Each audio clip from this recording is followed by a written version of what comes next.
Hello, welcome to a book obsession. I'm Ashley Gunn. This is going to be a book review of Onyx, the second book of the Lux series by Jennifer Armentrout.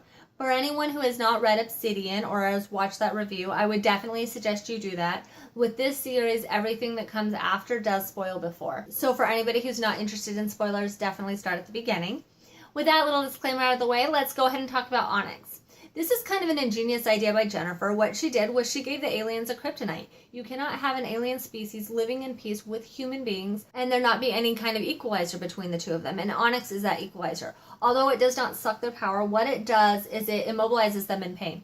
And the Department of Defense has discovered this. Not all aliens know about it, and definitely not the human beings, but the Department of Defense has it. So if they ever have to make a stand against the aliens, or if the aliens ever try and do anything, they have a weapon to use against it. Although that's not the main point of this book, it is definitely important and useful through the rest of the series, so it's important to tell you guys about it. I would say that the main point of this book is actually Damon and Katie's relationship, because in the first book, like I said, it was a hate-hate relationship, and there was a lot of hostility between the two of them.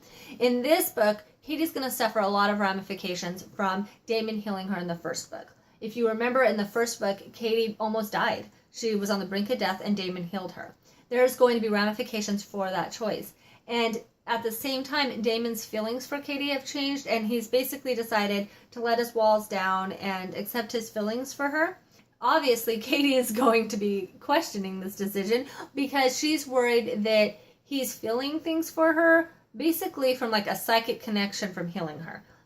I guess is the best way to explain it. And for obvious reasons, Katie doesn't want to be in a relationship with someone who's having feelings for her that they're not actually feeling, but more are just there controlling them. So that is going to be the largest part of this book, is their relationship. At the same time, and I briefly want to mention this book is going to start mentioning, discussing, and questioning the role of the Department of Defense. It'll also bring up Dawson and Beth's disappearance, and will make you start questioning who the real good guys are and the bad guys are. This book starts that. You're never going to figure it out. I didn't really even know at the end who the bad guys and the good guys were. Jennifer's also going to start to build up the fight scenes, the obstacles that the characters are going to start to encounter. So be on the lookout for that. This is definitely going to be an action-packed series. The more you get into it, the more fight scenes there are, all the way up to helicopters and tanks, guys. So it's a fantastic and exciting series. If you guys want to move on to Opal with me, go ahead. There's going to be a playlist that has all of these books on it. If you have any questions, comments, put those down below. If you want a spoiler that I didn't share because I really am trying to